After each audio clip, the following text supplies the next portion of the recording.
best way to sell wasn't by talking features, advantages, benefits, which so many salespeople want to do, especially in the IT field where they all want to talk speeds and feeds and model numbers.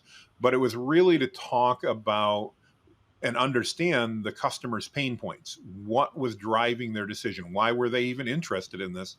And then once they understood the pain points, talking about, if I could solve those, what would you do next?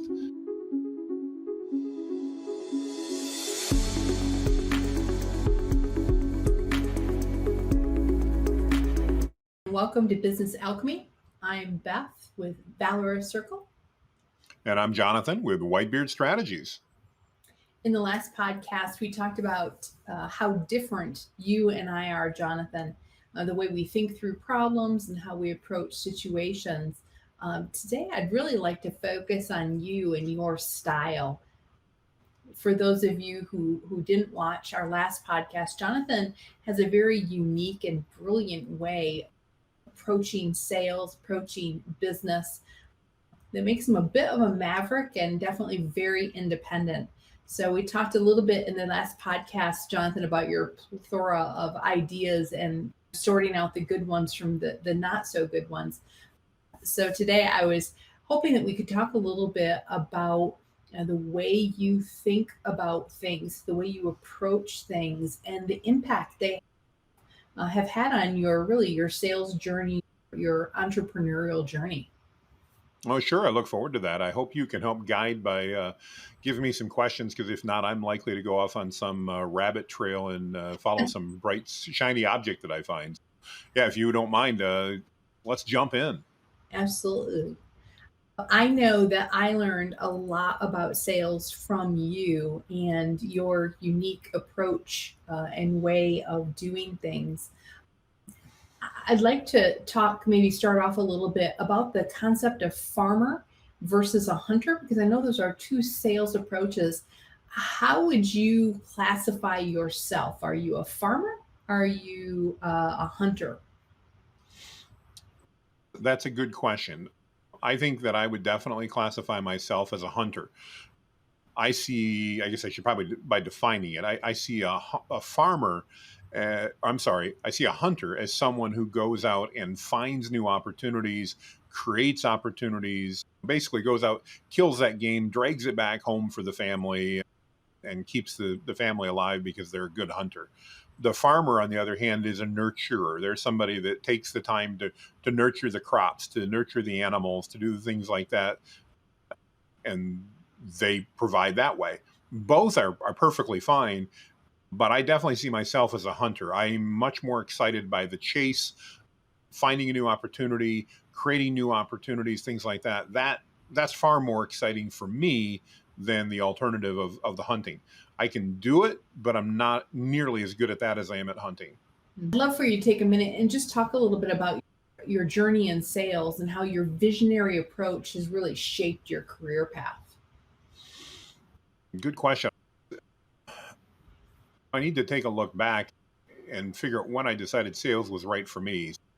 I had many moons ago, when I was in college, thought that I really wanted to get into being a financial advisor. I'd known a couple while I was in high school. I was really impressed with them as individuals and thought, hey, at 18, that seemed like a really great job and something that I would enjoy.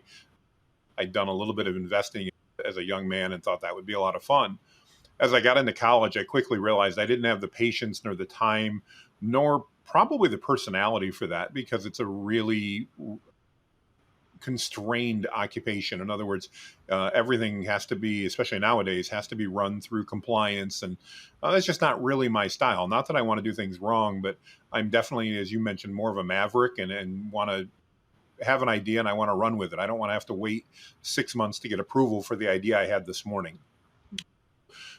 Through a series of events, I decided that sales would be a lot more fun.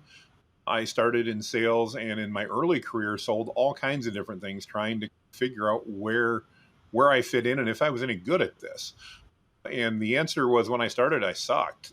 I wasn't any good at it. In fact, I got fired from my second sales job. My first sales job didn't work out, so I quit. And then I got another sales job and I got fired probably 3 to 6 months later. So tell me, how did you feel when you got fired? Was that surprising to you? I was shocked. I had no idea that I sucked as a salesperson. I thought I was great. Come on, I had a great self image. I thought I was going to just rock this world. And yeah, when I got fired, I was like, you got to be kidding me. But it was really a turning point in my career because I realized, okay, you don't have your poop in a group and you've got to figure this thing out if you want to do it. And so I did, and I really refocused. And then it was admittedly years later, I had moved into IT related sales, selling computer systems and things like that, which I really enjoyed. And I was actually selling down at a client outside of the state with one of our vendors at the time. And I noticed it was really interesting. Before we went into the meeting, which was unusual, he pulled me aside and he says, all right, he goes, so this is my sales call. You're here. I want you to be here. This is great, but don't say anything unless I ask you to, because I'm running the sales call. And I thought, well, that's interesting. He's an arrogant jerk to say that to me. I know what I'm doing. I'd been really successful at that point in IT sales. But he was right. It was his sales call. He'd invited me in. So I said, okay. And I thought, I'll watch and learn. And it was really interesting as we walked through that meeting. And it happened to actually be with UPS Air Group down in Louisville, Kentucky. Mm. And he walked through a presentation basically without ever talking about his product, without ever talking about what he was going to deliver, and got the chief information officer down there to agree to buy 50 of the Windows terminals that he was selling. He was from a company called Wise Technologies, to buy 50 of those terminals sight unseen with not a single promise about what they were going to do, what the specs were, anything else.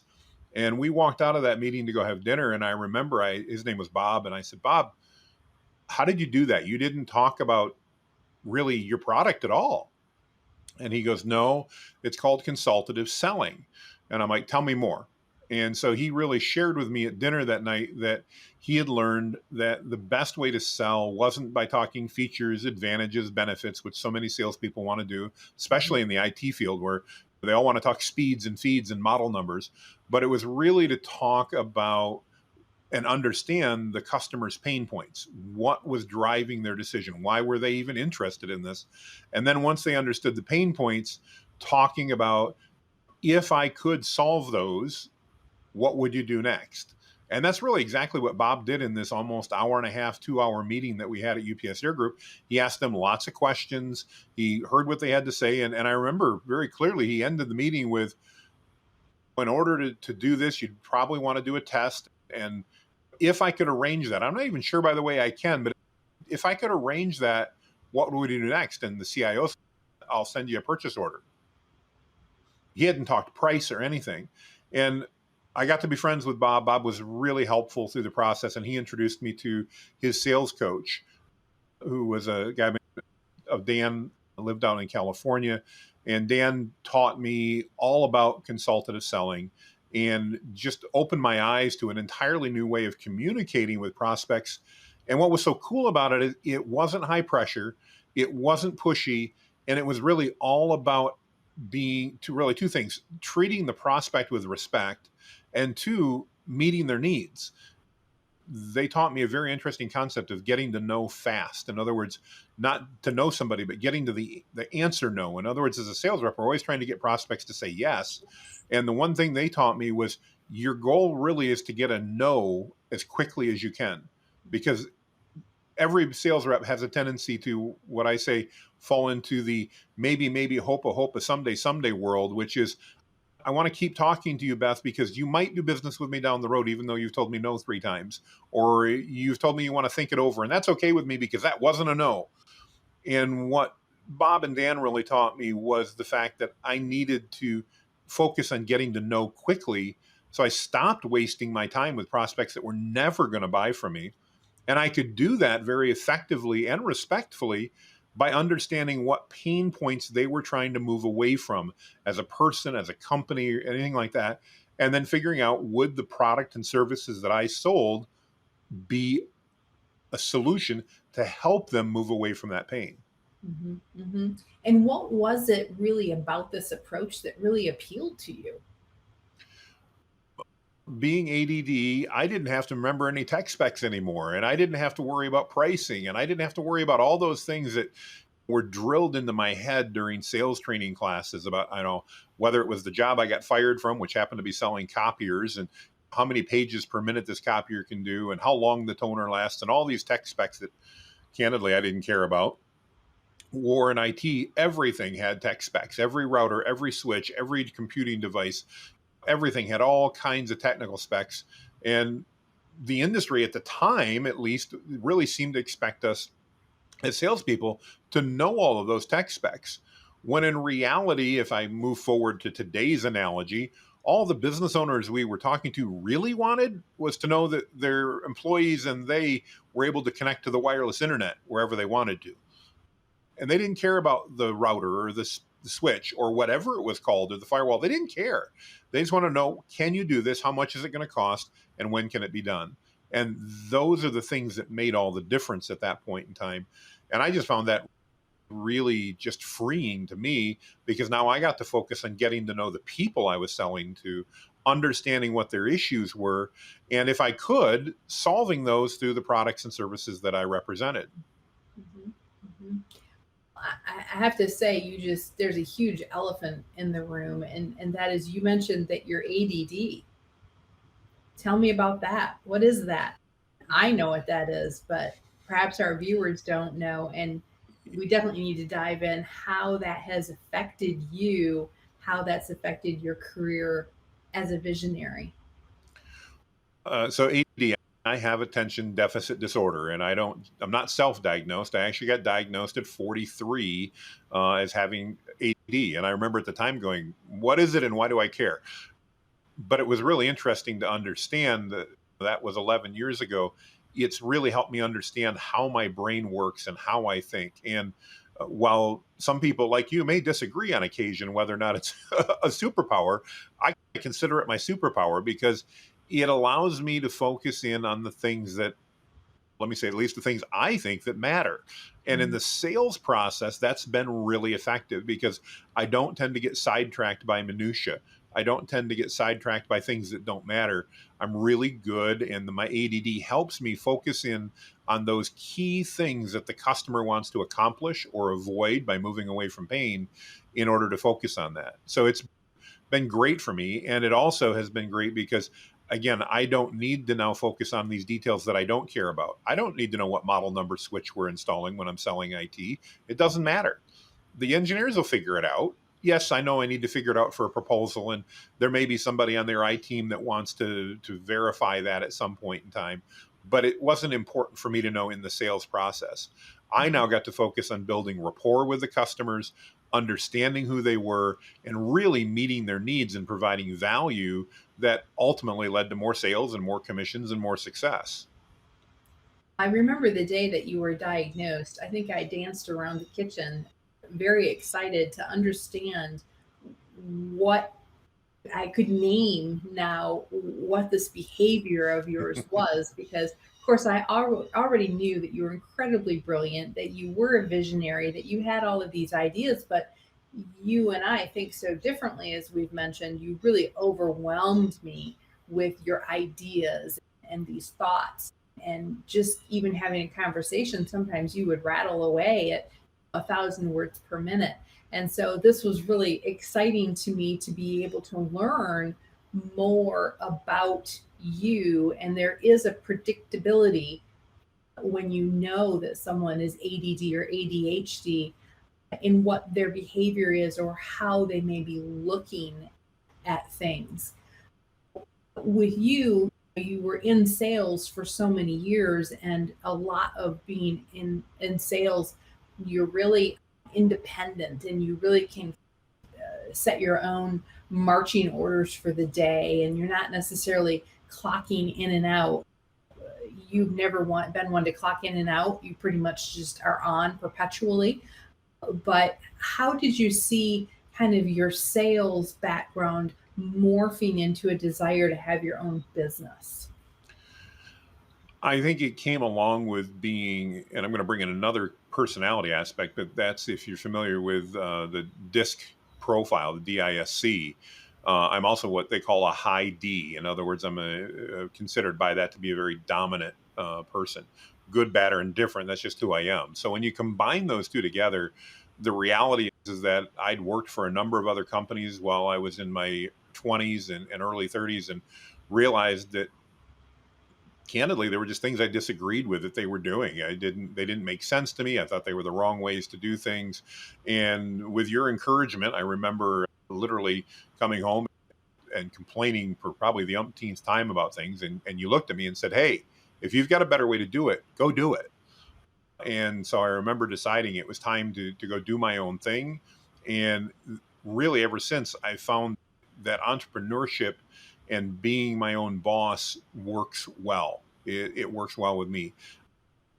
I am dominant. So as you well know, I believe I'm always right. And if I'm not, I'll change my opinion quickly to what I think is right. It's just who I am. I've got a lot of confidence in that area. Other areas I may struggle with, but that's an area I've always excelled in. And I think my ADD has fit in there, in that transition to entrepreneurship has been very natural. I know since I've become that and been on my own or been working in conjunction with you on different businesses, that we've both met a lot of other entrepreneurs that are ADD. It's a very common area to meet people that have those characteristics. Whether we're drawn to it because that's just what we're drawn to, or whether we're drawn to it because we're good at it, I'm not sure I have the right answer. But I do know that, again, when it comes to entrepreneurship and business ownership, a lot of people that are in that, not all of them by any means, but a lot of the people that are in those roles demonstrate a lot of those characteristics. Whether they've been diagnosed with ADD, I don't know.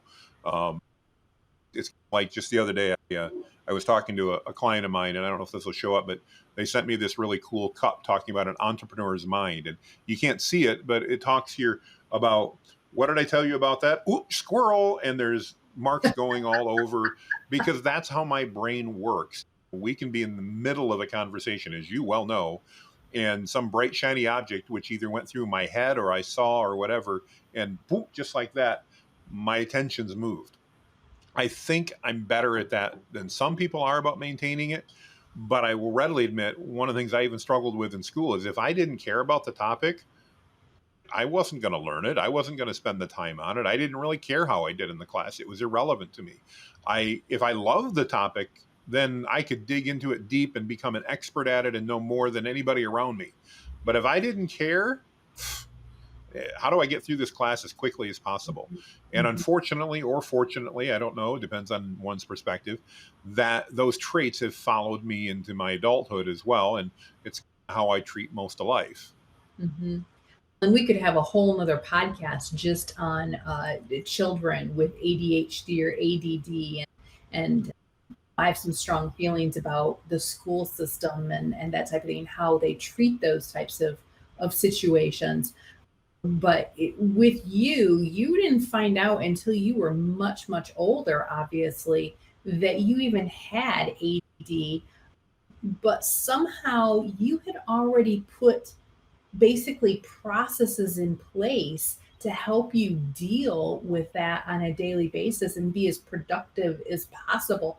Do you think that being in sales and being able to have your own businesses helped that? Were you able to do it and really manage the ADD? And I say that as negative. It's not negative, but it's definitely not mainstream. I don't think that the mainstream business environment really supports people who have attention deficit disorder or that hyperactivity. So, how do you think that all fit together?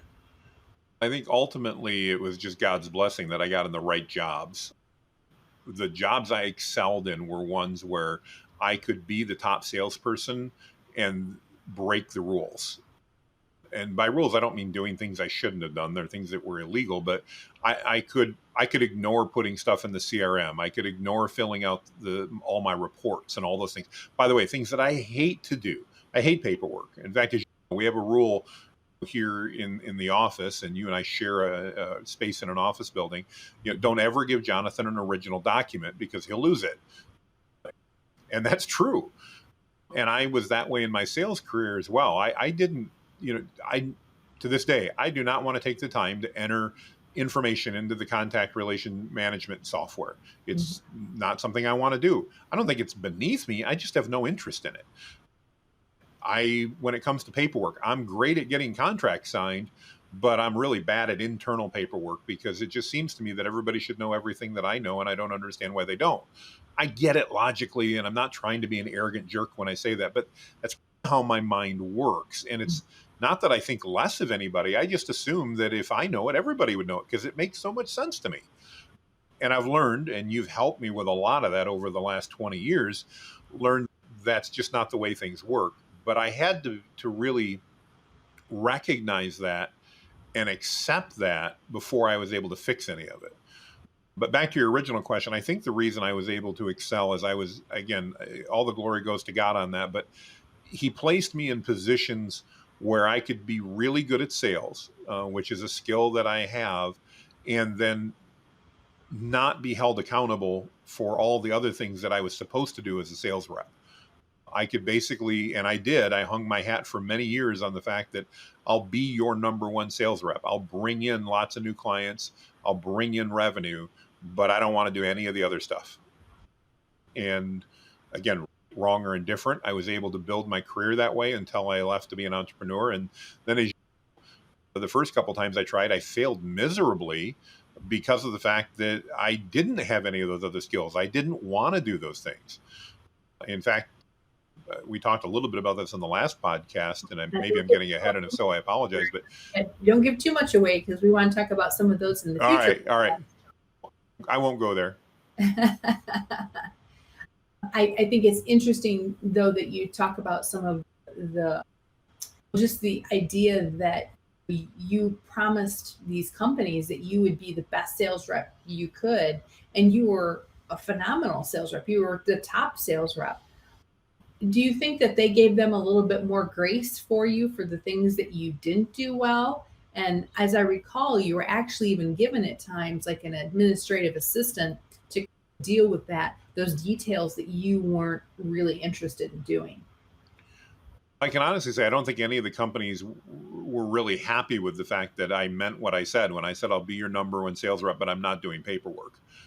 I think everybody took that as the bravado of a sales rep, and certainly there was some bravado there, but I was dead serious, and I started closing stuff, and I would hand contracts and orders over to the owner, and because I generally worked for smaller businesses where I was reporting directly to the owner, and they'd be like, "Well, you got to do this." I'm like, "No, our deal was I would sell, and you get this taken care of."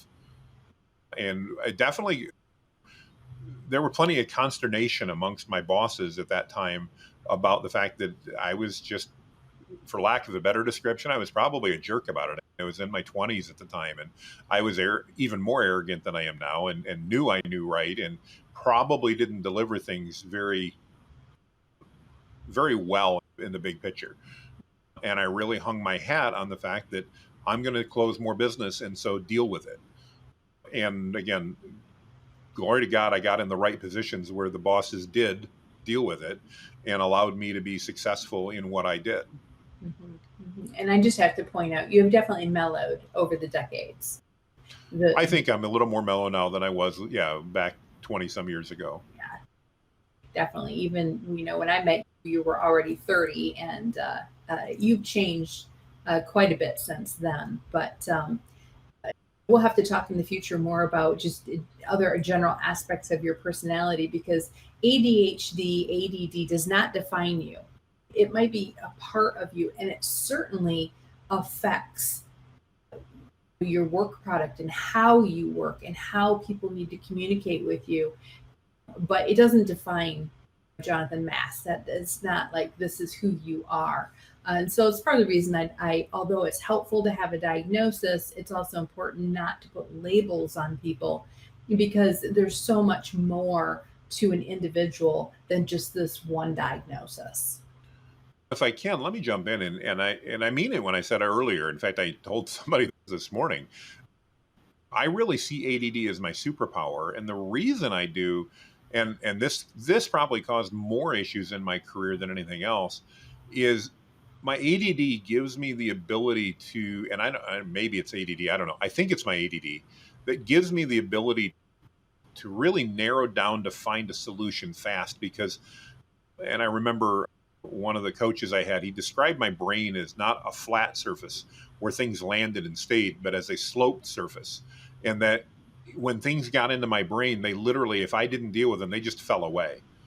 And I remember really being bothered about that, because I do have a problem is remembering things. And I do, I have the best intentions of doing things, and then my phone rings and I totally forget about it. And a week or two or months go by and I never think of it again, because my brain is that slant and things land on it, and it's pretty steep slant. They fall off pretty quickly. But what that allows me to do, I believe, and why I think it's such a superpower, and if you're listening to this and you have ADD or ADHD, embrace some of the positives, because I can get and narrow in on a solution and how to do something incredibly fast. I'm not trying to brag, but it's just one of those skills that I have. So if we're talking about a new product or a new service, or I use this a lot in IT and it got me a lot of grief from the engineering staff, I was able to understand conceptually how things worked. And remember, I said I didn't know speeds and feeds and model numbers. I didn't care. But I was able to understand conceptually how things worked and sell solutions. And then the engineering team would be like, how are we going to do that?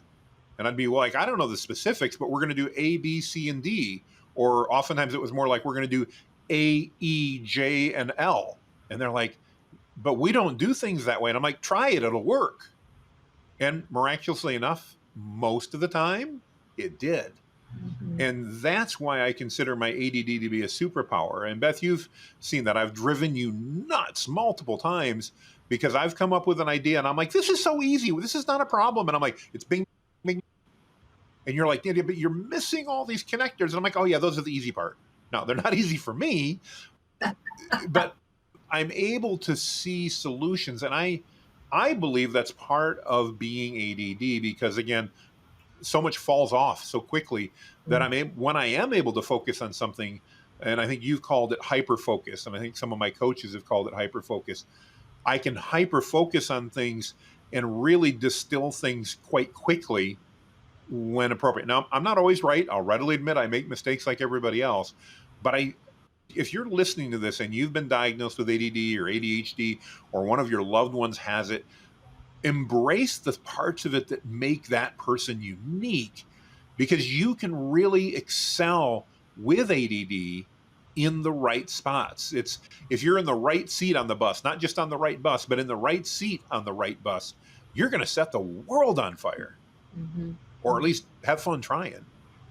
Absolutely. I agree. I think it's important to be supportive to people who have ADD or ADHD, just like you would be supportive to anyone, but realize that they don't necessarily have the same needs.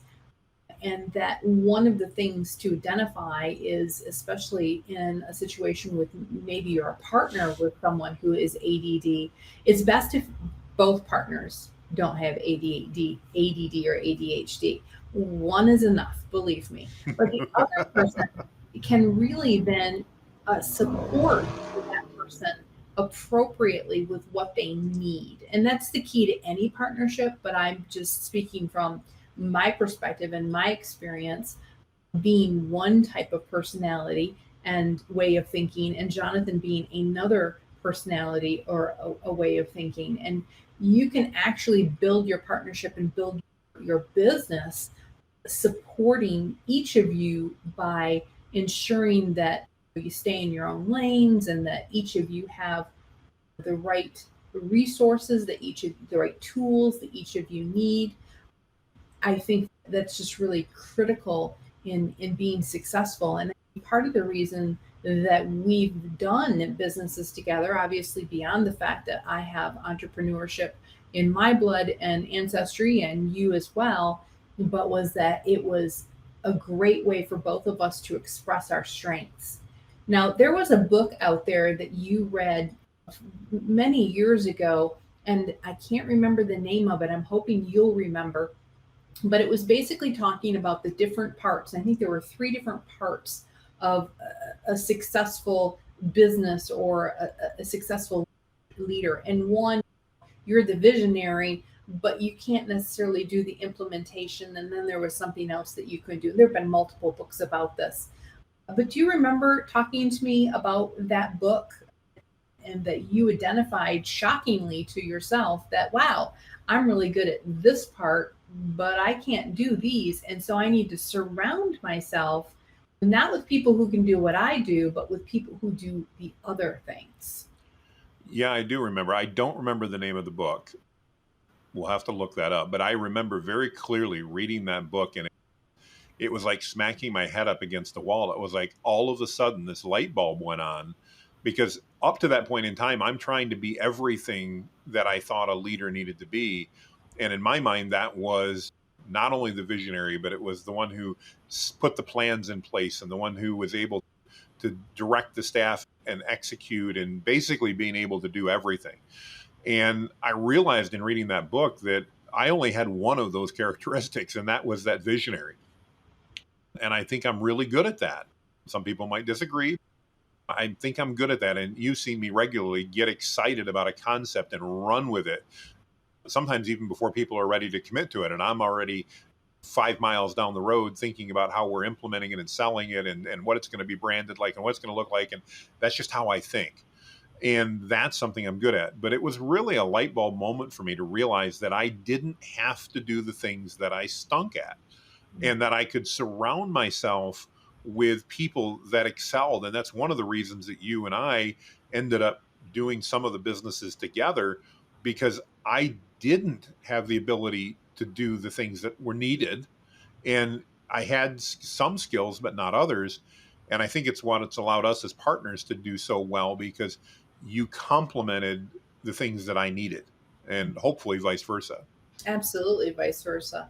I remember early on in the process with one of our businesses, you were trying to hire people to do what you did, and I'm like, why are you doing that? You already are really good at this. Hire someone to do the things that you're not good at. And that was right around the time that you read that book, and it just seemed to bring it home.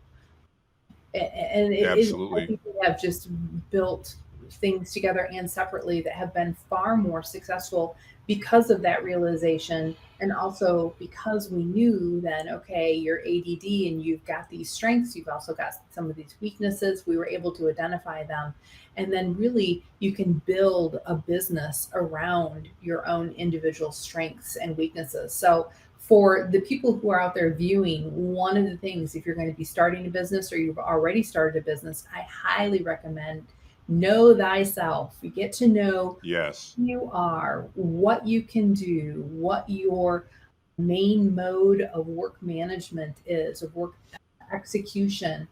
In a future podcast, I want to talk about some specific tests that you can take that I use for my employees, just so that we can learn to communicate better and support each other better. So I think that's just really key. Whether you have ADD or not, know thyself. What kinds of things would you recommend, Jonathan, as we start to wrap this podcast up? What would you recommend for our viewers if they are ADD or if they're not? I think more than anything else, regardless, identify your strengths. Getting to know yourself is a really important part of being a business leader. Whether you want to be an owner, an entrepreneur, a key manager, if you want to be important to your job and to your family and deliver, understand what you're good at. Get to know yourself. It's critical, because once you were right, when years ago I was trying to hire people to do sales, and the reason is I figured that was the only thing I could manage, because I didn't know how to do operations. I'd figure it out, but I didn't know how to do that. So I couldn't hire somebody in operations because I wouldn't know if they were doing their job. I didn't even know what to look for. But I thought I knew what to look for in sales, and I was taking the absolute wrong approach. What I needed to do, and finally did, was find some experts in the areas that I wasn't, and trust them. And I could then focus on the areas that I was good at.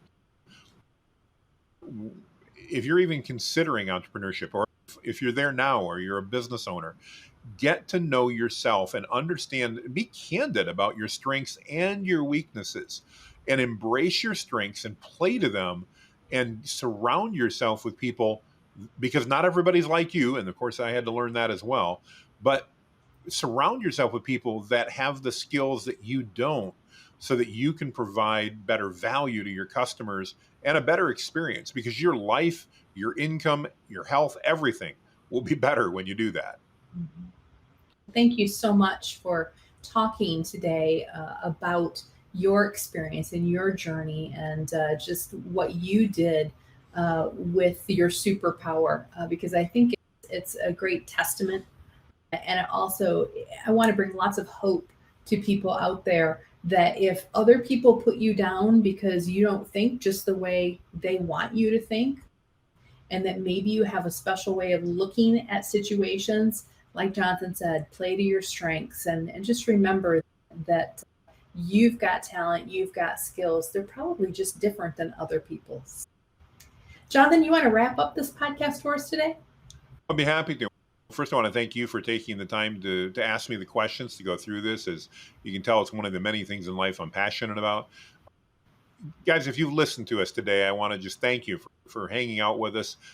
I want to welcome your comments, your feedback, your suggestion. And I just want to encourage everybody out there that get to know who you are and embrace those skills. But as importantly, understand your weaknesses. We all have them and you can supplement them. So don't worry about being everything to everybody. You don't have to be. So, with that, guys, make it a great day. Thanks for joining us, and we'll see you on the other side. See you later.